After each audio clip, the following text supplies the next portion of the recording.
Hello friends, today we are going to discuss Standard 12 Accounts Part 1 Chapter number 1 Introduction to Partnership. Now partnership word जैसे ही ये word हमारे दिमाग में आता है तो पार्टनरशिप का मतलब क्या होता है कि सर जहाँ पे दो और या उससे ज़्यादा पर्सन्स एक साथ मिलकर बिजनेस करें it is to be known as partnership. Same like that as per the Indian partnership act के मुताबिक भी हमें वैसी ही डेफिनेशन दी गई है. तो let's begin. Partnership is a relation between the persons who have agreed to share the profits or loss of a business carried on by all or any of one of them acting for all. इसका मतलब क्या होगा कि sir जहाँ पे दो person या फिर उससे ज़्यादा पर्सन एक साथ रिलेशनशिप में आते हैं और they have agreed to share profit और loss of the business carried on by all, मतलब वो सब मिलके जो बिजनेस चला रहे हैं या फिर any one of them acting for all, या फिर उन सब के बिहाफ में अगर कोई एक बंदा वो बिज़नेस को रन कर रहा है तो भी वो पार्टनरशिप कहलाएगा. मीन्स मैं सिंपली ऐसा बोल सकता हूँ कि पार्टनरशिप मीन्स वेयर टू और more persons come together for the same business they agreed to share profit और loss in the agreed ratio. In simple meaning we can say that. Now meaning of partnership. What is the meaning of partnership? Partnership means relation between the persons. जैसे कि हमने देख लिया कि भाई two और more persons come together for the business, तो यहाँ पे क्या होगा कि पर्सन्स के बीच की रिलेशनशिप यहाँ पे एस्टेब्लिश हो रही है. दूसरा, वो have agreed to share the profit of the business. यहाँ पे जो भी बिजनेस रन किया जाएगा पार्टनर्स के थ्रू, तो उनका जो भी प्रॉफिट या लॉस होगा वो यहाँ पे शेयर करने के लिए वो लोग अग्री होंगे. अब सर वो रेशो कौन सा होगा? तो रेशो उन लोगों का अग्रीड रेशो होना चाहिए या फिर एज पर दी एक्ट होना चाहिए, वो हम यहाँ पे बाद में डिस्कस करेंगे.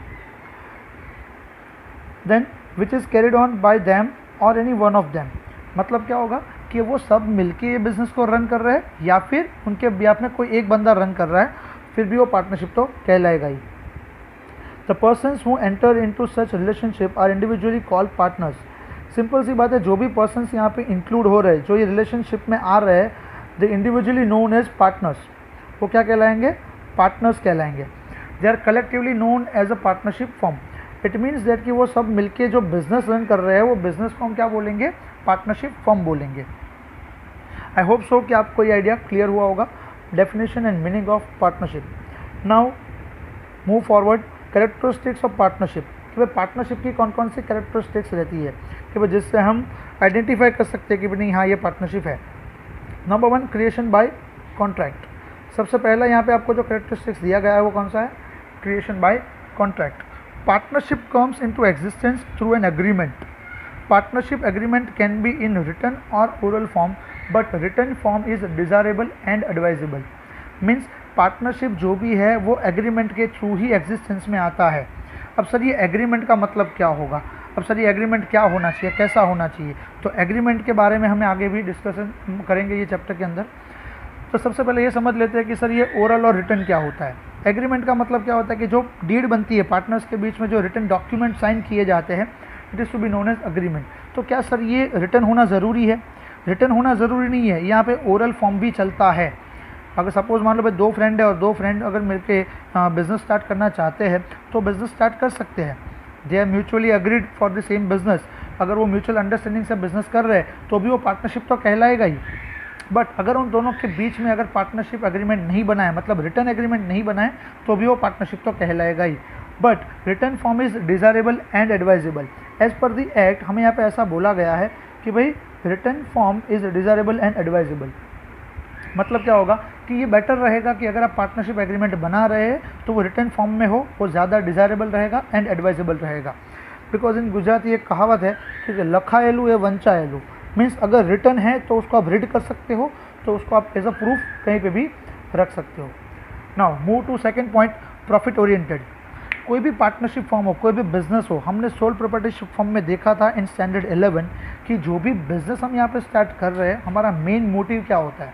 सर सिंपल सी बात है, टू अर्न द प्रॉफिट. तो सिंपल सी बात है, हम यहाँ पे जो भी पार्टनरशिप फॉर्म को एस्टैब्लिश करेंगे उसके पीछे भी हमारा एक ही मोटिव होगा, कौन सा? प्रॉफिट.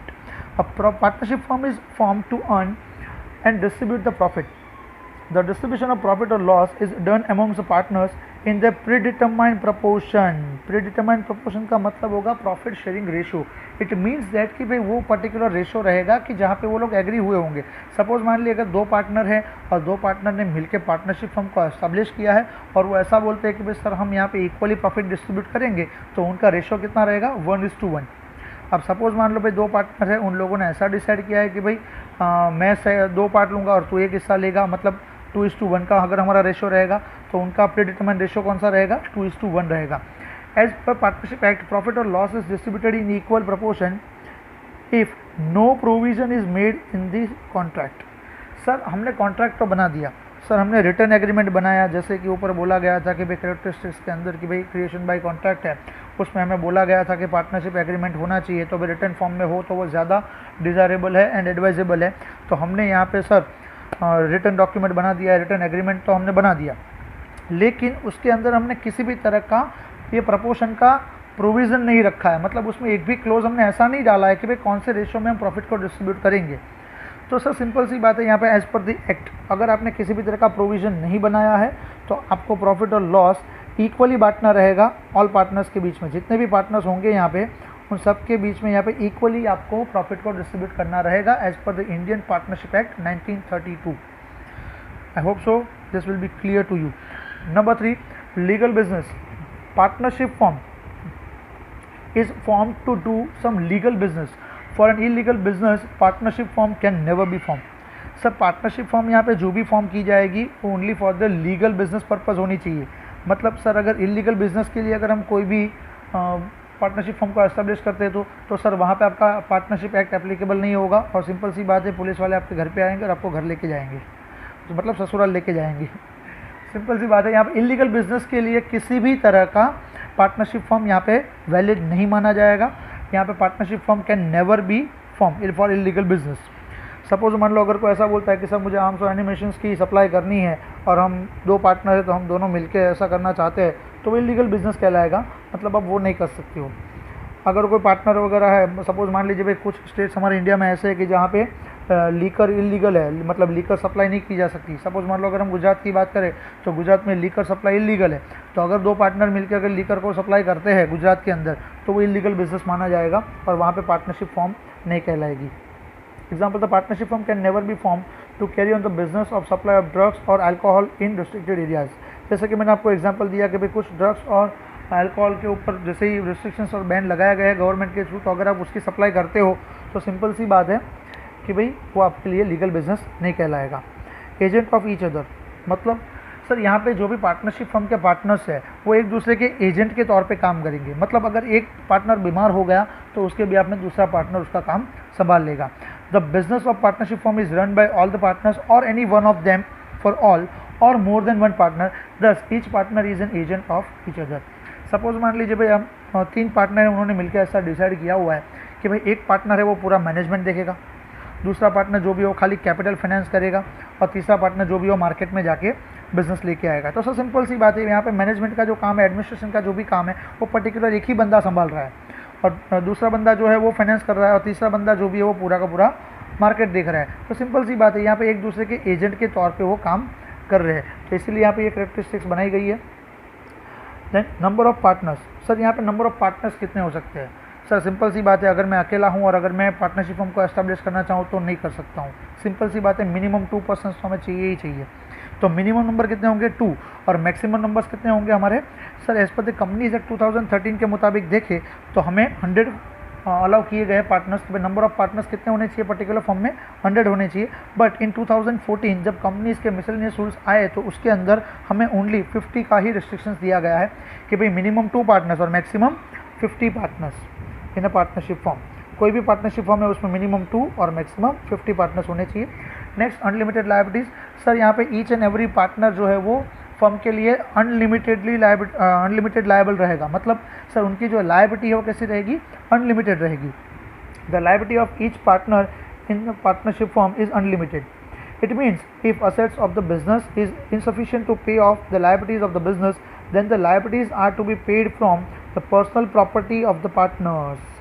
मतलब क्या होगा सर? जैसे कि हमने 11th स्टैंडर्ड में देखा था कि भाई सोल प्रोप्राइटरशिप फर्म के partnership accounts sole proprietorship firm के फाइनल अकाउंट्स में हमने देखा था कि वहाँ पे जो बंदा है उसकी भी लायबिलिटी अनलिमिटेड है। लाइक दैट सेम यहाँ पे भी जितने भी पार्टनर्स यहाँ पे बिजनेस में एसोसिएटेड होंगे उन सबकी लायबिलिटीज़ भी अनलिमिटेड ही रहेगी। मतलब क्या होगा कि सर अगर बिज़नेस की एसेट्स हमारे पास सफिशिएंट नहीं है हमारे बिज़नेस की लायबिलिटीज़ को पे ऑफ करने के लिए, एट दैट टाइम पार्टनर्स को अपनी पर्सनल प्रॉपर्टीज़ को बेच के भी ये बिज़नेस की जो लायबिलिटीज़ है उसको पेड ऑफ करना रहेगा, तो ये उनकी लायबिलिटी में रहेगा। Next, ownership and management of firm. Sir यहाँ पे जो भी बंदा है जो भी पार्टनर है वो सारे के सारे ओनर कहलाएंगे। देखते हैं, partners are owners of the business and they do the management of the business. The management of business is done either by all of the partners और बाय वन पार्टनर और by more than one partner, hence there is no separation of ownership and management. Sir management और ownership का जो यहाँ पे characteristics बताया गया है उसमें ऐसा बोला गया है कि भाई जितने भी बिजनेस के पार्टनर्स हैं वो सारे के सारे ओनर्स हैं, जितने भी उनके राइट्स दिए गए हैं उन सबको राइट्स इक्वल मिल रहे हैं। सिंपल सी बात है, या फिर एज पर डीड आपने जितना जितना उनको राइट्स दिए गए हैं वो सारे राइट्स उनके रहेंगे। बट ओनरशिप के मामले में हम देखें तो सारे के सारे पार्टनर्स ओनर कहलाएंगे और मैनेजमेंट और ओनरशिप के लिए कोई भी यहाँ पे सेपरेशन नहीं किया गया है। तो ये होगी हमारी characteristics of partnership. Now move to the next point, partnership deed. जैसे कि ऊपर आपने एक वर्ड पढ़ा था एग्रीमेंट। सर एग्रीमेंट का मतलब क्या होगा? एग्रीमेंट का मतलब होता है डीड। ये जो डीड होती है वो रिटर्न हो वो ज़्यादा बेटर है। तो पार्टनरशिप डीड हमारी कैसी रहेगी? रिटर्न फॉर्म में रहेगी। देखते हैं what is partnership deed. The partnership deed is an administrative constitution of partnership form where all the provisions pertaining to forms administration are included. मतलब सर फर्म का जो एडमिनिस्ट्रेशन होगा उसके रिगार्डिंग जितने भी प्रोविजंस है वो सारे के सारे ये डीड के अंदर इंक्लूड कर दिए जाएंगे। तो पार्टनरशिप डीड वो और कुछ नहीं है बट आप किस तरह से बिजनेस को रन करोगे उसके रिगार्डिंग जो प्रोविजंस है उसका एक लिस्ट बनाया जाता है और प्रोविजंस और क्लॉज को उसमें डाला जाता है। So it is to be known as partnership deed. Partnership deed acceptable to all the partners in an agreement prepared at the time of commencement of the partnership form. Commencement of partnership firm का मतलब होगा जब partnership firm का start होना। Sir जब से partnership firm start होती है तब से ही सारे के सारे पार्टनर्स को ये पार्टनरशिप डीड एक्सेप्टेबल रहती है। The partnership agreement can be written और ओरल। पार्टनरशिप एग्रीमेंट कैसा होना चाहिए? रिटन और ओरल होना चाहिए। जैसे कि ऊपर हमने देखा था कैरेक्टरिस्टिक्स के अंदर, written agreement of partnership is known as the partnership deed. Sir जो रिटन एग्रीमेंट हम यहाँ पे बनाते हैं उसको हम क्या बोलते हैं? पार्टनरशिप डीड बोलते हैं। A written partnership deed is desirable and advisable so that the solution of any misunderstanding or dispute in future can be obtained on the basis of the provisions of partnership deed। तो sir हमें अब यहाँ पे पता चलेगा कि भाई क्यों हमारा एडवाइजेबल रहेगा रिटर्न फॉर्म में होना, हमारी पार्टनरशिप डीड क्यों रिटर्न फॉर्म में होनी चाहिए, क्यों ओरल नहीं होनी चाहिए। तो सर सिंपल सी बात है, इन फ्यूचर किसी भी तरह का डिस्प्यूट पार्टनर्स के बीच में होता है या फिर किसी भी तरह का मिसअंडरस्टैंडिंग पार्टनर्स के बीच में होता है, एट दैट टाइम ये प्रोविजंस के सहारे उसको हम सॉल्व आउट कर सकते हैं, उनके जो भी प्रॉब्लम्स है उसको हम यहाँ पे सॉल्व कर सकते हैं। Next, provisions contain in the partnership deed. तो सर वो जो भी ऊपर हमने देखे कि भाई ये प्रोविजंस जो भी है पार्टनरशिप डीड उसके आधार पे हम उसके सहारे हम उनके प्रॉब्लम्स और डिस्प्यूट्स को सॉल्व कर सकते हैं। तो सर वो कौन कौन से प्रोविजंस हो सकते हैं? Let's see. Provisions contain in a partnership deed, basic details of the partners, कि सर वो पार्टनर जो भी है उसकी बेसिक डिटेल्स में कौन कौन सी चीज़ें आएगी। तो सर उसका नाम आएगा, उसका address and other details of the partners are included, कि भाई बेसिकली उसका नाम क्या है, वो कहाँ का रहने वाला है वगैरह बेसिक डिटेल्स वो पार्टनर्स की यहाँ पे होगी। डिटेल्स ऑफ फर्म, फर्म का मतलब क्या होगा कि भाई जो बिज़नेस आप रन कर रहे हो कौन से नाम से आप रन करोगे और कौन सा बिज़नेस आप रन करोगे, तो उसकी डिटेल्स हमें यहाँ पे देनी रहेगी कि भाई कौन से नाम से और कौन से एड्रेस पे आप ये बिज़नेस करोगे। टाइप ऑफ बिज़नेस, कौन से टाइप का बिज़नेस कर रहे हो आप। सर सिंपल सी बात है, हमें यहाँ पे लीगल बिज़नेस को ही ध्यान में लेना है, इलीगल बिज़नेस की पार्टनरशिप डीड नहीं बन सकती। कमेंसमेंट ऑफ पार्टनरशिप, सर ये पार्टनरशिप फॉर्म हमारी कब से स्टार्ट हुई है, उसका डेट ऑफ कमेंसमेंट कौन सा है, तो वो भी हमें यहाँ पे कवर करना रहेगा। Capital and drawings, capital and drawings का मतलब क्या होगा? सर कैपिटल और ड्राइंग्स का मतलब हमने स्टैंडर्ड 11 के अंदर देख लिया है कि भाई what is the meaning of capital and what is the meaning of drawings. तो कैपिटल का मतलब क्या होगा? तो पार्टनरशिप फर्म का जो बिज़नेस है उसको रन करने के लिए जो भी पार्टनर्स जो भी यहाँ पे अमाउंट ऑफ कैपिटल इंट्रोड्यूस करते हैं, जो अमाउंट ऑफ मनी या फिर अमाउंट ऑफ असेट जो बिज़नेस के अंदर लेके आता है, तो it is to be known as capital. और ड्राइंग्स वगैरह जो भी है वो कितना रहेगा उसका भी यहाँ पे डीड में प्रोविज़न किया जाना चाहिए। मतलब कैपिटल एंड ड्राइंग्स कि भाई कितना अमाउंट ऑफ कैपिटल कितना पार्टनर इंट्रोड्यूस करेगा और उसका मैक्सिमम अमाउंट ऑफ ड्राइंग्स कितना रहेगा, वो भी यहाँ पे डिड के अंदर मेंशन करना रहेगा। और ये मैंडेटरी नहीं रहेगा, it is not mandatory to bring a capital by all the partners. मतलब क्या होगा कि भाई हर एक पार्टनर यहाँ पे कैपिटल लेके आए वो ज़रूरी नहीं है। सपोज मान लो अगर कोई पार्टनर है उसके पास अच्छी स्किल है, वो अच्छा खासा मैनेजमेंट कर लेता है, या फिर किसी के पास मार्केटिंग स्किल है, तो आप उसको पार्टनर बना सकते हो। आप बोल सकते हो भाई काम कर, तू बिजनेस करते हैं हम दोनों साथ में मिलके, कैपिटल में इंट्रोड्यूस करता हूँ, तू बिजनेस करेगा, तू बिजनेस लाएगा, हम उन दोनों उसको मैनेज कर लेंगे, like that. Now interest on capital on and drawings. Sir interest on capital and on drawings का मतलब क्या होगा? सिंपल सी बात है, पार्टनरशिप फॉर्म अलग है और पार्टनर्स अलग है। As per the business entity concept अगर हम देखें तो पार्टनरशिप फॉर्म अलग है और पार्टनर्स भी अलग है। तो सिंपल सी बात है, यहाँ पे पार्टनर्स ने जो भी कैपिटल इंट्रोड्यूस करी है तो उनके ऊपर क्या उनको इंटरेस्ट दिया जाएगा? तो सर अगर पार्टनरशिप डीड के अंदर मेंशन किया गया है तो ही आपको इंटरेस्ट ऑन कैपिटल पार्टनर्स को देना है, पे करना है। मतलब पार्टनरशिप फर्म के लिए इंटरेस्ट ऑन कैपिटल क्या रहेगा? एक्सपेंडिचर। पार्टनरशिप फर्म के लिए इंटरेस्ट ऑन कैपिटल क्या रहेगा? एक्सपेंडिचर, क्योंकि ये पार्टनर को दिया जाना चाहिए। और ऑन ड्राइंग्स मतलब पार्टनर्स ने जो भी यहाँ पे ड्राइंग्स किए होंगे ड्यूरिंग द ईयर तो उनके ऊपर इंटरेस्ट वसूल किया जाएगा पार्टनर्स के पास से। तो पार्टनरशिप फर्म को इसमें पैसा मिलता है, इसका मतलब ये होगा ये पार्टनरशिप फर्म के लिए क्या कहलाएगा? इनकम। और पार्टनर्स के लिए क्या कहलाएगा? ये एक्सपेंडिचर। इंटरेस्ट ऑन ड्राइंग्स जो है वो पार्टनरशिप फर्म के लिए क्या कहलाएगा? इनकम कहलाएगा। देखते हैं whether interest on capital on और on drawings is to be paid or received or not. If yes, then what percentage? These points are mentioned in the partnership deed. If no provision is made in the partnership deed, no interest on capital and drawings is paid or received to the partners. Sir कितना percent हम interest on capital पे करेंगे, sir कितना percent interest on drawings हम वसूल करेंगे, तो उसके परसेंटेज भी हमें पार्टनरशिप डीड के अंदर क्लियर कट मेंशन करने होंगे। अगर आपने ये गलती से भी परसेंटेज को मेंशन नहीं किया है या फिर आपने इंटरेस्ट ऑन कैपिटल और इंटरेस्ट ऑन ड्राइंग्स का क्लोज नहीं डाला है तो हमें यहाँ पे कोई भी राइट नहीं रहेगा कि हम पार्टनर्स को इंटरेस्ट ऑन कैपिटल दे या फिर उनके पास से इंटरेस्ट ऑन ड्राइंग्स वसूल करें। Next, distribution of profit and loss. Distribution of profit and loss का मतलब क्या होगा? कौन से रेशो में आप प्रॉफिट और लॉस को डिस्ट्रीब्यूट करोगे? तो सर यहाँ पे सिंपल सी बात है, हमें PSR दिया होगा, profit sharing ratio.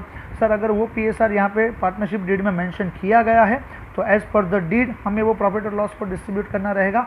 Otherwise as per the partnership act profit और लॉस हमें डिस्ट्रीब्यूट करना रहेगा इन इक्वल प्रपोर्शन, जो मैं आपको आगे भी बता चुका हूँ।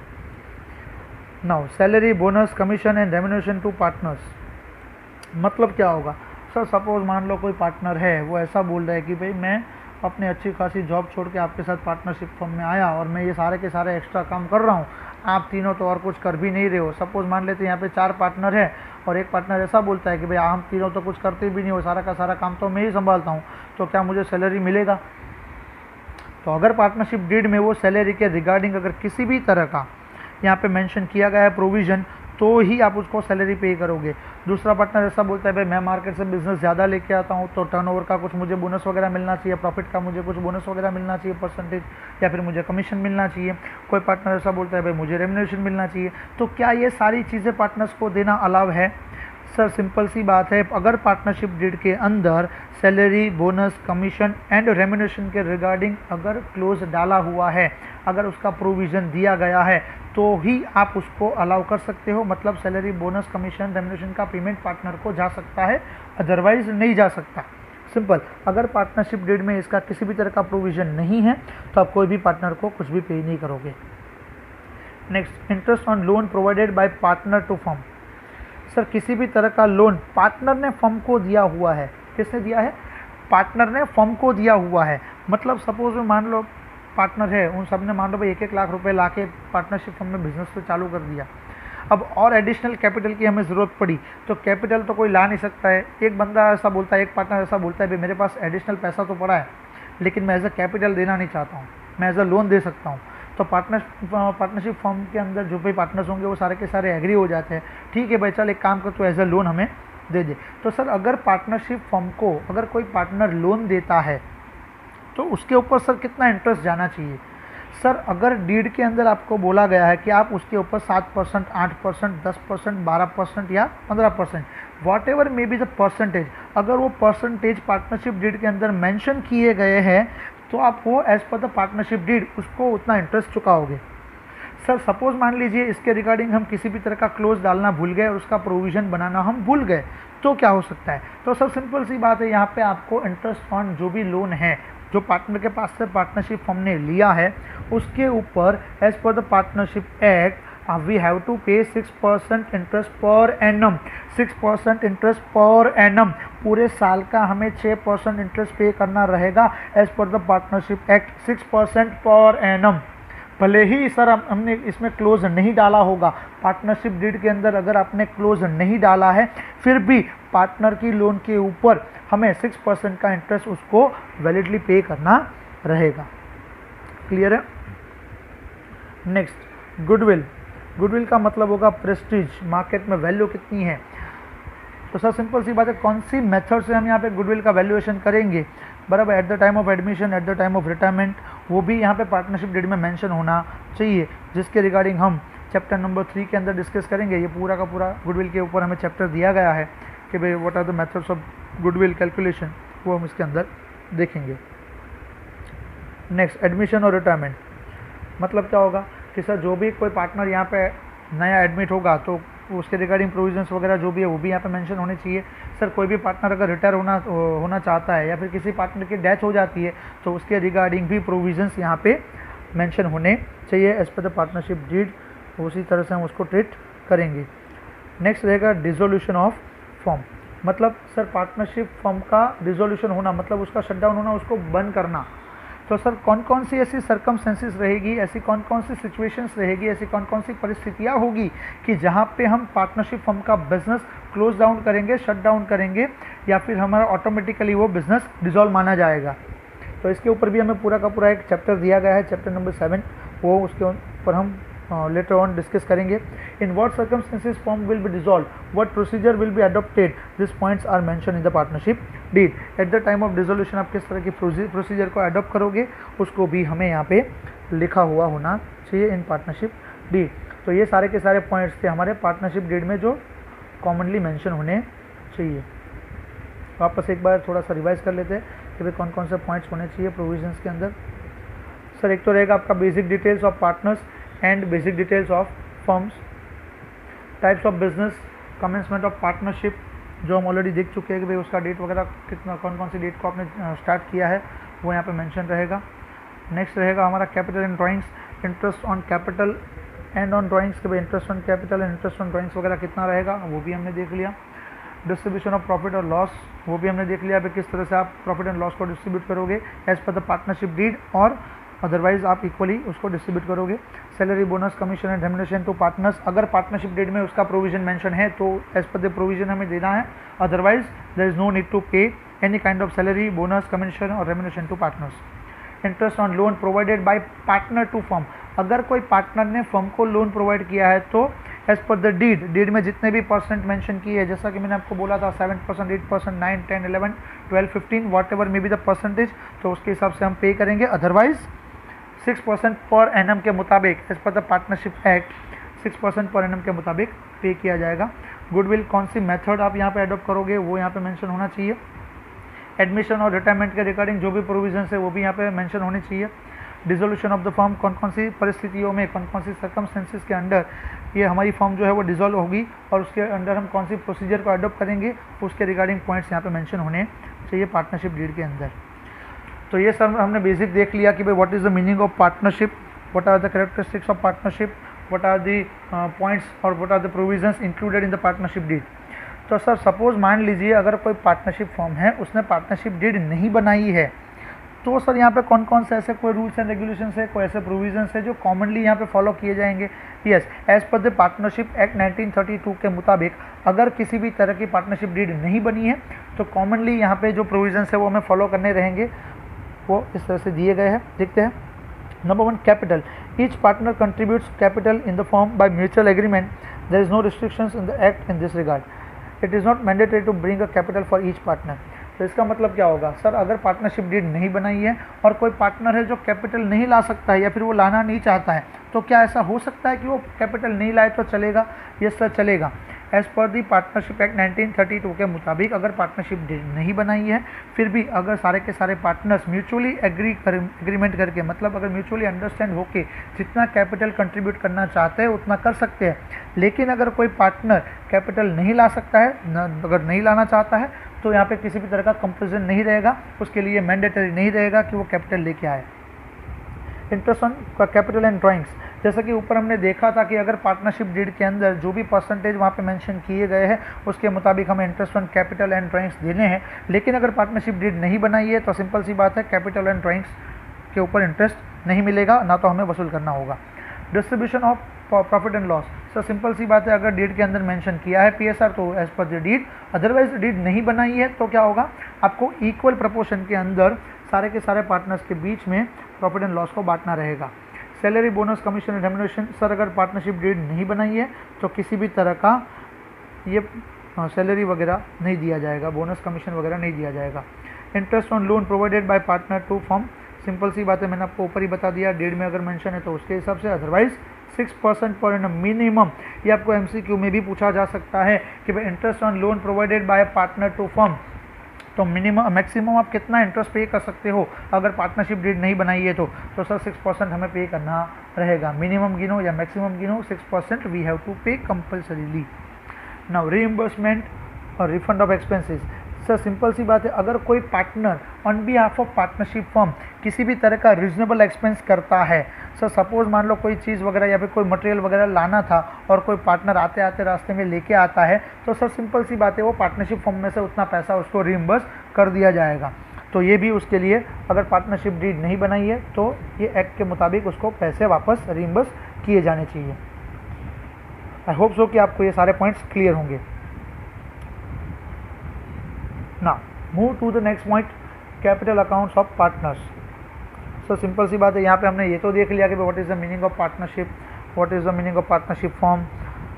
उसके बाद हमने देख लिया कि भाई पार्टनरशिप डीड क्या होता है, उसके प्रोविजंस वगैरह क्या क्या होते हैं, अगर पार्टनरशिप डीड नहीं बनाई है तो कौन कौन से प्रोविजंस यहाँ पे एप्लीकेबल होंगे, ये सारे के सारे पॉइंट्स हमने डिस्कस कर लिए। नाउ सर पार्टनर्स जो भी यहाँ पे होंगे पार्टनरशिप फर्म के अंदर, उनका balance eight the end of the year find out करने के लिए हमें यहाँ पे अकाउंट्स बनाने होंगे। सिंपल सी बात है, अकाउंट्स है तो अकाउंटिंग ट्रीटमेंट तो हमें उसकी करनी ही पड़ेगी। तो जितने भी ट्रांजेक्शन्स हमारे यहाँ पे होंगे उन सब की अकाउंटिंग ट्रीटमेंट की जाएगी, और उसकी जो भी अकाउंटिंग ट्रीटमेंट है पार्टनर्स के रिगार्डिंग जितने भी ट्रांजेक्शन्स होंगे उन सारी की सारी ट्रीटमेंट हमें उनके अकाउंट्स में, कैपिटल अकाउंट्स में देनी होगी। देखते हैं types of capital accounts. Capital accounts कितने टाइप्स के रहते हैं sir? There are basically 2 methods to maintain the capital accounts of the partners. Sir simple सी बात है, जब भी आप पार्टनरशिप फर्म की बुक्स ऑफ अकाउंट्स मेंटेन करोगे तो उसके अंदर आपको पार्टनर्स के कैपिटल अकाउंट बनाने होंगे। तो there are basically 2 methods, number 1 fluctuating capital method and number 2 fix capital account method. अब सर ये फ्लक्चुएटिंग कैपिटल अकाउंट मेथड और फिक्स कैपिटल अकाउंट मेथड में क्या डिफरेंस है, तो नाउ देखते हैं आगे। Number 1 fluctuating capital account method. Sir fluctuating capital account method का मतलब क्या होगा? सर फ्लक्चुएटिंग जैसे ही वर्ड आता है आपके दिमाग में एक ही चीज़ आनी चाहिए, खाली हमें सिंगल अकाउंट बनाना है पार्टनर्स कैपिटल का। पार्टनर्स के कैपिटल के हमें कितने अकाउंट बनाने हैं? ओनली एक ही कैपिटल अकाउंट बनाना रहेगा। यहाँ पे मैंने लिखा भी है कि by accounts to be prepared only 1, कौन सा? Partners capital account. सिंपल। तो जो भी पार्टनर्स का कैपिटल अकाउंट हम बनाएंगे उसका यहाँ पे प्रोफॉर्मा दिया हुआ है, स्पेसिमेन दिया हुआ है, उसको हम देखते हैं, उसको डिस्कस करते हैं और इसी को हमें यहाँ पे फॉलो करना रहेगा। Let's see partners capital account. सबसे पहले हम क्रेडिट साइड की बात करते हैं। सर सपोज हमने यहाँ पे एग्जांपल लिया है कि 2 पार्टनर है ए एंड बी, तो उनका जो भी ओपनिंग बैलेंस होगा, सपोज मान लो 1 साल आपका ख़त्म हो चुका है, दूसरा साल आपका स्टार्ट हुआ है, तो आपका कुछ बैलेंस वगैरह होगा लास्ट ईयर का, तो वो ओपनिंग बैलेंस हमें यहाँ पे मेंशन करना रहेगा। अगर वो क्रेडिट बैलेंस है तो सर क्या यहाँ पे उसका डेबिट बैलेंस आ सकता है? Yes sir, fluctuating capital method है जिसके अंडर पार्टनर्स का डेबिट बैलेंस भी आ सकता है। तो अगर उसका ओपनिंग बैलेंस किसी भी तरह का डेबिट है तो डेबिट बैलेंस होगा वो हमें यहाँ पे लिखना रहेगा। सिंपल है, आगे बढ़ते हैं। ड्यूरिंग द ईयर सर वो जो भी कैश वगैरह लेके आते हैं, ड्यूरिंग द ईयर वो जो भी कैश वगैरह लेके आएंगे वो कैश वगैरह की अकाउंटिंग ट्रीटमेंट हमें यहाँ पे देनी होगी। तो सर वो कैश की एंट्री की हम ट्रीटमेंट क्या देंगे? तो सिंपल सी बात है, कैश और bank account debit to partners capital account credit, simple सी बात है, जर्नल एंट्री बोलते जाओ, उसकी पोस्टिंग करते जाओ। तो जितना भी वो एडिशनल कैपिटल लेके आता है कोई भी पार्टनर बाय कैश और बाय बैंक या फिर बाय एनी अदर असेट, तो वो यहाँ पे उसके अकाउंट में क्रेडिट कर दिया जाएगा। सर इंटरेस्ट ऑन कैपिटल वगैरह जो भी हमने दिया होगा पार्टनर्स को, एक चीज़ आपको हमेशा ध्यान में रखनी है पार्टनर्स कैपिटल अकाउंट बनाने के टाइम पे कि जहाँ पे कैपिटल का बैलेंस आएगा वहीं पे उसका इंटरेस्ट आएगा। मतलब ओपनिंग कैपिटल का बैलेंस हमने कहाँ पे लिखा है, तो क्रेडिट साइड पे लिखा है, तो सर इंटरेस्ट ऑन कैपिटल भी कहाँ पे आएगा, तो बट ऑब्वियस है क्रेडिट साइड पे ही आएगा। तो सर ड्राइंग्स वगैरह जो भी होगा वो ड्राइंग्स वगैरह हम डेबिट साइड पे लिखेंगे, तो उसका इंटरेस्ट डेबिट में आएगा, देखेंगे हम आगे। नेक्स्ट आएगा by salary, by bonus, commission, remuneration. जैसा कि हमने पार्टनरशिप डीड में देखा था कि सर हमें यहाँ पे उनको देना रहेगा ये पार्टनरशिप डीड के मुताबिक, तो कोई बात नहीं, आप पार्टनरशिप डीड के मुताबिक उसको दे सकते हो। सैलरी वगैरह, बोनस वगैरह आप जो भी यहाँ पे देना चाहते हो वो दे सकते हो, उसकी ट्रीटमेंट हमें यहाँ पे देनी रहेगी। Now profit and loss appropriation account, sir हमें यहाँ पे और एक अकाउंट बनाना होगा प्रॉफिट एंड लॉस को डिस्ट्रीब्यूट करने के लिए। सर हमने सोल प्रोप्राइटरशिप फॉर्म में देखा था फाइनल अकाउंट्स बनाने के टाइम पे ट्रेडिंग अकाउंट बनाते थे, pi profit and loss account बनाते थे एंड बैलेंस शीट बनाते थे। हमें यहाँ पे profit and loss account and balance sheet in दोनों के बीच में दो हमें और अकाउंट बनाने होंगे। एक रहेगा हमारा profit and loss appropriation account और दूसरा होगा partners capital account. Partners capital account हम यहाँ पे डिस्कस कर रहे हैं, profit and loss appropriation account हम आगे डिस्कस करेंगे। Profit and loss appropriation account से जो भी प्रॉफिट डिस्ट्रीब्यूट होगा डिविजिबल प्रॉफिट वो हम यहाँ पे मेंशन करेंगे, और लास्ट में क्लोज करने के टाइम पे अगर उनका क्लोजिंग बैलेंस डेबिट बैलेंस आता है तो उसका बैलेंस यहाँ पे मेंशन किया जाएगा। क्लियर है? आगे देखते हैं डेबिट साइड पे कौन कौन से बैलेंसेस आ सकते हैं। तो सर ओपनिंग बैलेंस अगर उनका डेबिट है तो यहाँ पे डेबिट साइड पे लिखा जाएगा। सर उन्होंने जो भी ड्राइंग्स वगैरह किए हैं ड्यूरिंग द ईयर, तो बाय कैश लेके गए, बाय वो स्टॉक लेके गए, बैंक से पैसा लेके गए या फिर कोई एसेट वगैरह लेके गए पार्टनरशिप फर्म की, तो भी वो पार्टनर्स की ड्राइंग्स की मानी जाएगी। और जो भी ड्राइंग्स उन्होंने ड्यूरिंग द ईयर की होगी वो सारी की सारी यहाँ पे मेंशन की जाएगी। जैसा कि मैंने आपको आगे बताया था कि जहाँ पे कैपिटल वहाँ पे उसका इंटरेस्ट आता है, तो जहाँ पे ड्राइंग्स तो वहाँ पे उसका इंटरेस्ट आएगा। सिंपल सी बात है, ड्राइंग्स जो भी है वो पार्टनर्स कैपिटल अकाउंट में हमेशा डेबिट साइड पे आता है, तो वैसे ही इंटरेस्ट ऑन ड्राइंग्स भी आपका डेबिट साइड पे ही आएगा। सर आगे देखते हैं profit and loss appropriation account divisible loss. जैसे कि हमने यहाँ पे देखा था profit and loss appropriation account में अगर प्रॉफिट आया तो डिविजिबल प्रॉफिट को हमने क्रेडिट साइड पे बुक किया है। तो सर अगर लॉस आया तो सर लॉस की वजह से पार्टनर्स की कैपिटल में जो भी है वो रिडक्शन होता है, रिड्यूस होती है, तो हम यहाँ पे उसको डेबिट साइड में लिखेंगे, इसीलिए हमने यहाँ पे लिखा है profit and loss appropriation account divisible loss. In sums हमें यहाँ पे ये देखना रहेगा भी प्रॉफिट है तो हम यहाँ पे लिखेंगे, लॉस है तो हम डेबिट साइड पे लिखेंगे। सिंपल, दोनों में से कोई भी एक चीज़ आ सकती है, दोनों नहीं आ सकता है। Closing balance, credit balance of capital account. Sir अगर क्रेडिट साइड का टोटल ज़्यादा है और डेबिट साइड का टोटल कम है तो यहाँ पे बैलेंसिंग फिगर कुछ आएगा, तो बैलेंसिंग फिगर को हम यहाँ पे मेंशन कर देंगे, जो हमारे लिए रहेगा balance brought down, balance carry forward रहेगा, जो हमारे लिए कहलाएगा क्लोजिंग बैलेंस। और ये बैलेंस वो रहेगा जो आपका फाइनल बैलेंस शीट में शो किया जाएगा। तो आई होप सो फ्रेंड्स आपको ये पॉइंट क्लियर हुआ होगा। ये था हमारा फ्लक्चुएटिंग कैपिटल मेथड। नाउ दूसरा मेथड देखते हैं, fix capital account method.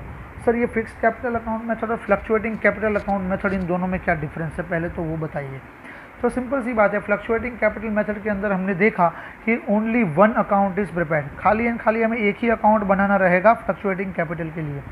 But in fix capital account method, तो सर ये अकाउंट की जो मेथड है, कैपिटल अकाउंट की जो मेथड है वो कब एडॉप्ट की जाती है। तो सर सपोज मान लीजिए यहाँ पे पार्टनर से वो ऐसा डिसाइड करते हैं कि हम यहाँ पे कुछ कैपिटल जो है वो फिक्स रखेंगे। सपोज मान लीजिए 3 पार्टनर है और तीनों पार्टनर्स ने मिलके ये यहाँ पे डिसाइड किया है कि हम यहाँ पे मिनिमम 1 लाख रुपीज़ का मिनिमम कैपिटल रखेंगे, मतलब वो आपके लिए फिक्स रहेगा। ओके फाइन, तो जो फिक्स कैपिटल आपने डिसाइड करी है वो कौन से अकाउंट में जाएगी, पार्टनर्स कैपिटल अकाउंट में। कौन से अकाउंट में जाएगी, पार्टनर्स कैपिटल अकाउंट में। तो सर बाकी के सारे ट्रांजेक्शन्स की इफेक्ट कहाँ पे जाएगी, सर बाकी के सारे ट्रांजेक्शन्स मतलब सर इंटरेस्ट ऑन कैपिटल है, प्रॉफिट एंड लॉस का जो बैलेंस है, मतलब डिविजिबल प्रॉफिट जो हमने ऊपर देखा था, सैलरी है, बोनस है, कमीशन है, सर ड्राइंग्स वगैरह है और इंटरेस्ट ऑन ड्राइंग्स वगैरह है या डिविजिबल लॉस वगैरह है। तो सर उन सब के बैलेंसेस कहाँ पे जाएंगे, उन सब की ट्रीटमेंट कहाँ पे जाएगी। तो उन सब के ट्रीटमेंट के लिए हमने एक और अकाउंट बनाया हुआ है जिसको हम बोलेंगे पार्टनर्स करंट अकाउंट। मतलब यहाँ पे 2 अकाउंट आपको प्रिपेयर करने रहेंगे, partners capital account and partners current account. यहाँ पे मैं ऐसा नहीं बोल सकता हूँ पार्टनर्स कैपिटल अकाउंट, क्योंकि पार्टनर्स कैपिटल अकाउंट मैं ऊपर ऑलरेडी बना चुका हूँ, इसलिए यहाँ पे उसको नाम दिया गया है partners current account. Partners current account, जब कभी भी आप फिक्स कैपिटल अकाउंट मेथड के अंडर पार्टनर्स कैपिटल बनाओगे तो यहाँ पे आपको 2 अकाउंट प्रिपेयर करने रहेंगे, partners capital account and partners current account. Keep it in mind friends. Now let's see उसके फॉर्मेट देख लेते हैं। Partners capital account, sir simple सी बात है, जो भी पार्टनर्स ने यहाँ पे डिसाइड किया था उनका ओपनिंग बैलेंस था 1-1 लाख रुपए। सपोज मान लीजिए दोनों पार्टनर है, 1-1 लाख रुपए का फिक्स कैपिटल फिक्स किया हुआ है, तो 1-1 लाख रुपए का बैलेंस यहाँ पे लिख दिया जाएगा। अब सर ड्यूरिंग द ईयर और एडिशनल कैपिटल की ज़रूरत पड़ी और पार्टनर्स ने ऐसा डिसाइड किया कि हमें और 50,000 as a fix capital introduce करना है, तो जो भी फिक्स कैपिटल के तौर पे लेके आएंगे वही कैपिटल यहाँ पे मेंशन की जाएगी बाय कैश, बैंक और any other asset as a fix capital only, as a fix capital only, as a fix capital only. Keep it in a mind friends, हमें यहाँ पे जो भी फिक्स कैपिटल में चेंजेस होते हैं वही यहाँ पे मेंशन करने होंगे under partners capital account. Simple. अब सर ड्यूरिंग द ऐसा भी तो हो सकता है कि भाई पार्टनरशिप फॉर्म में कैश बढ़ गई है, तो पार्टनर्स ने ऐसा डिसाइड किया कि भाई हम यहाँ पे जो फिक्स कैपिटल है उसको रिड्यूस कर देते हैं, यानी कि परमानेंटली हम पार्टनरशिप फॉर्म में से कुछ अमाउंट को विड्रॉ कर लेते हैं। ये सर ऐसा भी हो सकता है। तो जो भी अमाउंट यहाँ पे परमानेंटली विड्रॉ कर दी गई है पार्टनरशिप फॉर्म में से, तो वो पार्टनर्स कैपिटल अकाउंट में डेबिट साइड पे लिखा जाएगा। कहाँ पे लिखा जाएगा? डेबिट साइड पे, यानी कि यहाँ पे मेंशन कर दिया जाएगा ए ने कितना विड्रॉ किया और बी ने कितना विड्रॉ किया, वो हम यहाँ पे मेंशन कर देंगे। और फाइनली हमें उसका क्लोजिंग बैलेंस जो भी होगा वो कैरी फॉरवर्ड करना रहेगा। ये फाइनली आपका बैलेंस शीट में दिखेगा। तो सर इसका बैलेंस भी दिखेगा और पार्टनर्स करंट अकाउंट का भी बैलेंस दिखेगा। यस, दोनों के बैलेंसेस आपको अलग से वहाँ पे शो करने होंगे इन बैलेंस शीट, वो हम फाइनल अकाउंट वाले चैप्टर में देखेंगे। नाउ पार्टनर्स करंट अकाउंट का फॉर्मेट देख लेते हैं।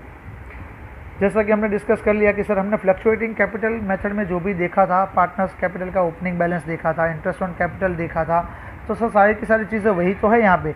तो सर डिफरेंस क्या है? डिफरेंस खाली एक ही है यहाँ पे। जैसे कि ऊपर हमने देखा था कि फिक्स कैपिटल अकाउंट में मेथड के अंडर हमें पार्टनर्स कैपिटल अकाउंट बनाना रहेगा only for fix capital, only for fix capital. तो सर जो भी ड्यूरिंग द ईयर उनकी फ्लक्चुएट कैपिटल होगी तो उनका भी बैलेंस अलग से दिया होगा। यस सर, उनका भी बैलेंस अलग से दिया होगा। उसका बैलेंस यहाँ पे डेबिट भी हो सकता है या क्रेडिट बैलेंस भी हो सकता है। तो क्रेडिट बैलेंस हमें यहाँ पे क्रेडिट साइड पे शो करना है और डेबिट बैलेंस जो भी होगा ओपनिंग बैलेंस वो हमें यहाँ पे शो करना रहेगा डेबिट साइड पे। और बाकी सारी की सारी चीज़ें, इंटरेस्ट ऑन कैपिटल है, interest on credit balance of current account है। मतलब सर अगर करंट अकाउंट के जो भी बैलेंसेस है उसके ऊपर भी इंटरेस्ट देने का प्रोविज़न है तो क्या उनके ऊपर हमें इंटरेस्ट पे करना रहेगा? ये सर पे करना रहेगा। तो उनका भी यहाँ पे इंटरेस्ट अलग से लिखा गया है, interest on credit balance of partners current account. तो सर ये इंटरेस्ट ऑन कैपिटल कौन सा रहेगा? ये इंटरेस्ट ऑन कैपिटल आपका फिक्स कैपिटल का इंटरेस्ट रहेगा जो ऊपर हमने अकाउंट में मेंशन किया था। उसके बाद अगर सैलरी आपने कोई पार्टनर को दी है, बोनस वगैरह है, कमीशन वगैरह है, जो भी पार्टनर्स को आप यहाँ पे देते हो उनके अकाउंट में रिस्पेक्टिव कॉलम के अंदर हमें वो अमाउंट को मेंशन करना रहेगा। देन रेम्यूनरेशन वगैरह अगर आप पे करते हो पार्टनर्स को तो वो यहाँ पे आएगा। By profit and loss appropriation account मतलब डिविजिबल प्रॉफिट जो हम आगे ऑलरेडी देख चुके हैं। एंड क्लोजिंग बैलेंस, अगर डेबिट बैलेंस आता है पार्टनर्स के करंट अकाउंट का, डेबिट बैलेंस आता है मतलब डेबिट साइड का टोटल ज़्यादा रहता है तो यहाँ पे बैलेंस आप उसको कैरी फॉरवर्ड करोगे। और डेबिट साइड पे कौन कौन सी चीज़ें आएगी देख लेते हैं। डेबिट साइड पे रहेगा sir opening balance of current account, drawings यहाँ पे रहेगा, इंटरेस्ट ऑन ड्राइंग्स यहाँ पे रहेगा। मैंने आपको पहले भी बताया था जहाँ पे कैपिटल वहाँ पे उसका इंटरेस्ट और जहाँ पे ड्राइंग्स वहाँ पे उसका इंटरेस्ट। और यहाँ पे सर अगर डेबिट बैलेंस है किसी भी तरह का, पार्टनर्स करंट अकाउंट का डेबिट बैलेंस है तो सर उसका इंटरेस्ट हमें कैलकुलेट करना है। तो सर उसका इंटरेस्ट ये रहा, उसी साइड पे है, देख लीजिए, interest on debit balance of current account. मैंने आपको पहले ही बता दिया है कि जहाँ पे कैपिटल वहाँ पे उसका इंटरेस्ट, जहाँ पे ड्राइंग्स वहाँ पे उसका इंटरेस्ट। उसके अलावा अगर डिविजिबल लॉस है profit and loss appropriation account का तो वो यहाँ पे आएगा। और अगर किसी भी तरह का क्रेडिट बैलेंस है, मतलब क्रेडिट बैलेंस का मतलब होगा क्रेडिट साइड का टोटल ज़्यादा होना और बैलेंसिंग फिगर डेबिट साइड पे आना, तो वो हम यहाँ पे कैरी फॉरवर्ड कर लेंगे बैलेंस। Now move forward. आई होप सो कि आपको ये तीनों के तीनों फॉर्मेट क्लियर होंगे, fix capital method and fluctuating capital method के। देख लेते हैं उसको ज़रा एक बार रिवाइज कर लेते हैं।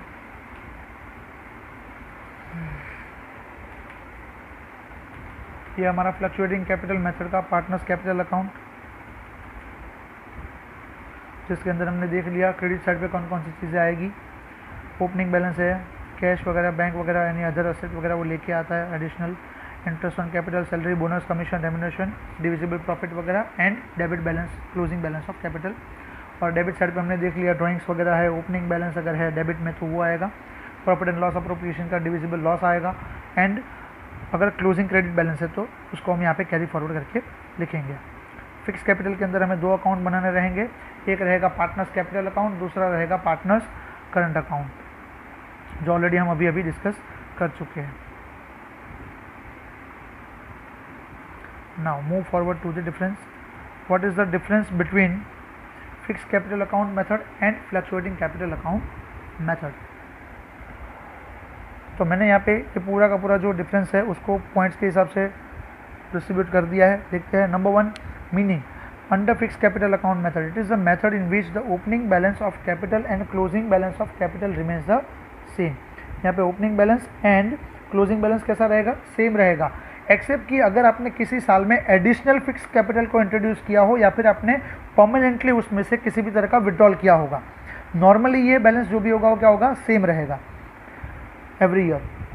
In fluctuating capital method, so it is the method in which the opening balance and closing balance of the capital does not remain the same. Sir यहाँ पे ओपनिंग और क्लोजिंग बैलेंस सेम नहीं रहेगा, क्योंकि हमने ड्यूरिंग द ईयर जो भी transactions किए होंगे उन सारी की सारी इफेक्ट हमने पार्टनर्स कैपिटल अकाउंट में दी होगी, तो उसके बेसिस पे हमें लास्ट में उनके क्लोजिंग बैलेंसेस को निकालना रहेगा। तो सिंपल सी बात है, यहाँ पे उन दोनों बैलेंसेस सेम नहीं हो सकते। कौन कौन से अकाउंट्स यहाँ पे प्रिपेयर करने होंगे? जैसे कि मैंने आपको बताया था, फिक्स कैपिटल में आपको दो अकाउंट प्रिपेयर करने होंगे, एक पार्टनर्स कैपिटल अकाउंट एंड दूसरा रहेगा आपका partners current account. Fix capital account method में हमें दो अकाउंट बनाने रहेंगे, एक रहेगा हमारा partners capital account and partners current account, और फ्लक्चुएटिंग कैपिटल में हमें खाली एक ही अकाउंट बनाना रहेगा। यहाँ पे एक छोटी सी प्रॉब्लम हुई है, ये वाला जो पॉइंट है वो फिक्स कैपिटल का है और ये वाला जो पॉइंट है वो फ्लक्चुएटिंग कैपिटल का है। क्लियर है? तो फिक्स कैपिटल के अंदर हमें क्या करना होगा? इन फिक्स कैपिटल हमें बनाना होगा partners capital and partners current account, and fluctuating capital में हमें बनाना होगा ओनली पार्टनर्स कैपिटल अकाउंट। कौन कौन से ट्रांजेक्शन्स यहाँ पे रिकॉर्ड किए जाएंगे वो देख लेते हैं। In this method only opening balance of capital and changes in capital R recorded in capital account. जैसा कि मैंने आपको बोला कि भाई हम यहाँ पे दो अकाउंट बनाएंगे, एक पार्टनर्स कैपिटल अकाउंट रहेगा और दूसरा करंट अकाउंट रहेगा।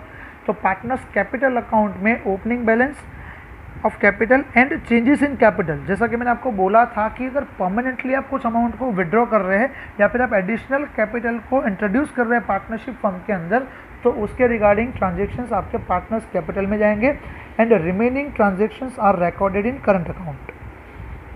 Next, in fluctuating capital method सारे के सारे ट्रांजेक्शन्स हमें एक ही अकाउंट में रिकॉर्ड करने हैं, हमारे पास और कोई दूसरा अकाउंट नहीं होगा। इंटरेस्ट ऑन कैपिटल, सर जहाँ पे कैपिटल वहाँ पे उसका इंटरेस्ट हमें देना है, फिक्स कैपिटल हो चाहे वो आपकी फ्लक्चुएटिंग कैपिटल हो, यानी कि करंट अकाउंट का इंटरेस्ट हो, इसके अंदर आपको फिर इंटरेस्ट ऑन फिक्स कैपिटल जो भी होगा वही देना रहेगा ऑन ईच ईयर। अगर आपने प्रोविज़न दिया हुआ है कि भाई करंट बैलेंस के ऊपर भी आप दोगे तो आपको यहाँ पे वो भी प्रोवाइड करना होगा। In this method capital is fluctuating, hence interest is also keeps on changing. यहाँ पे आपका इंटरेस्ट भी क्या होगा? चेंज होता रहता है, क्योंकि यहाँ पे आपका बैलेंस जो है वो सेम नहीं रहता। हमने पॉइंट नंबर 1 के अंदर डिस्कस किया है वैसे। तो यहाँ पे आपका इंटरेस्ट भी चेंज होता रहेगा। यहाँ पे ये मेथड के अंदर, फिक्स कैपिटल मेथड के अंदर आपका इंटरेस्ट जो है वो मे बी सेम हो सकता है अगर आपने किसी भी तरह का कैपिटल में चेंज नहीं किया है तो। Account balances, fix capital account has always credit balance while current account can have a debit और क्रेडिट बैलेंस। जैसे कि हमने आगे डिस्कस किया था कि जैसे फिक्स कैपिटल अगर है तो उसका ऑलवेज क्रेडिट बैलेंस होता है, बिकॉज कैपिटल कभी नेगेटिव नहीं हो सकता। लेकिन अगर आपका करंट अकाउंट है, कैपिटल का करंट अकाउंट है, तो उसका आपका डेबिट या क्रेडिट बैलेंस हो सकता है। फ्लक्चुएटिंग कैपिटल में क्या होगा देखते हैं। Generally capital account has a credit balance but sometimes it has a debit balance also. In fluctuating capital method normally यहाँ पे कैपिटल का अमाउंट बड़ा रहता है, इसीलिए फ्लक्चुएटिंग कैपिटल मेथड के अंडर कैपिटल का जो बैलेंस होगा वो नॉर्मली क्रेडिट बैलेंस होगा, बट समटाइम्स ऐसा हो सकता है कि वो डेबिट बैलेंस हो सकता है। Treatment in balance sheet, sir balance sheet में हम कहाँ पे शो करेंगे इसको? जैसा कि मैंने आपको बोला था, जो भी क्लोजिंग बैलेंसेस आएंगे उसको हमें शो करना रहेगा बैलेंस शीट के अंदर। तो कैपिटल अकाउंट है तो उसको लायबिलिटी साइड पे, सर अगर करंट अकाउंट है उसका डेबिट बैलेंस है तो असेट साइड पे शो करेंगे, और अगर करंट अकाउंट का क्रेडिट बैलेंस है तो उसको लायबिलिटी साइड पे। और यहाँ पे कैपिटल अकाउंट का जो डेबिट बैलेंस होगा उसको असेट साइड पे, और क्रेडिट बैलेंस होगा उसको लायबिलिटी साइड पे। क्योंकि इसका मतलब ये होगा कि भाई जो भी पार्टनर्स की कैपिटल का क्रेडिट बैलेंस है, इसका मतलब है पार्टनरशिप फर्म की लायबिलिटी है टूवर्ड्स देयर पार्टनर्स, कि भाई पार्टनर्स ने पार्टनरशिप फर्म को इतना कैपिटल दिया है, तो पार्टनरशिप फर्म की अपने पार्टनर्स के प्रति ये लायबिलिटी रहती है, इसलिए उसको लायबिलिटी साइड पे शो किया जाता है। तो फ्रेंड्स, आई होप सो कि आपको ये डिफरेंस क्लियर रहा होगा। एक बार रिवाइज कर लीजिए, देख लेते हैं कौन कौन से पॉइंट्स हमने डिस्कस किए थे। यहाँ पे हमने डिस्कस कर लिया, सब मीनिंग हमने देख लिया कि भाई उसका मीनिंग क्या रहेगा। अकाउंट्स टू बी प्रिपेयर, कौन कौन से अकाउंट्स हमने प्रिपेयर करेंगे। फिक्स कैपिटल में हमें 2 अकाउंट प्रिपेयर करने हैं, और फ्लक्चुएटिंग में हमें ओनली 1 अकाउंट प्रिपेयर करना है। कौन कौन से ट्रांजेक्शन्स रिकॉर्ड होंगे वो हमने देख लिए। इंटरेस्ट ऑन कैपिटल हमने देख लिया कि जहाँ पे कैपिटल आएगा वहीं पे उसका इंटरेस्ट आएगा, और जितना आपने पार्टनरशिप डीड में मेंशन किया होगा उतना ही आपको यहाँ पे करना है। अगर पार्टनरशिप डीड में किसी भी तरह का इंटरेस्ट ऑन कैपिटल का प्रोविज़न नहीं है तो हमें यहाँ पे किसी भी तरह का इंटरेस्ट ऑन कैपिटल पे नहीं करना होगा। अकाउंट के बैलेंसेस कौन कौन से हो सकते हैं, तो सिंपल सी बात है, फिक्स कैपिटल का ऑलवेज क्रेडिट बैलेंस होता है, और करंट अकाउंट का डेबिट और क्रेडिट कोई भी हो सकता है। और फ्लक्चुएटिंग कैपिटल में भी हमने देख लिया कि भी नॉर्मली क्रेडिट बैलेंस ही रहता है। बैलेंस शीट में सर हम उसको कहाँ पे शो करेंगे, सर अगर कैपिटल अकाउंट के क्लोजिंग बैलेंसेस का क्रेडिट बैलेंस है तो लायबिलिटी साइड पे शो करेंगे, और डेबिट बैलेंस आता है तो असेट साइड पे। आई होप सो कि आपको ये डिफरेंस क्लियर रहा होगा। Now move forward to the drawings of the partners, कि सर यहाँ पे पार्टनर्स जो भी है वो ड्राइंग्स करेंगे, उसके ऊपर हम किस तरह का इंटरेस्ट वगैरह कैलकुलेट कर सकते हैं।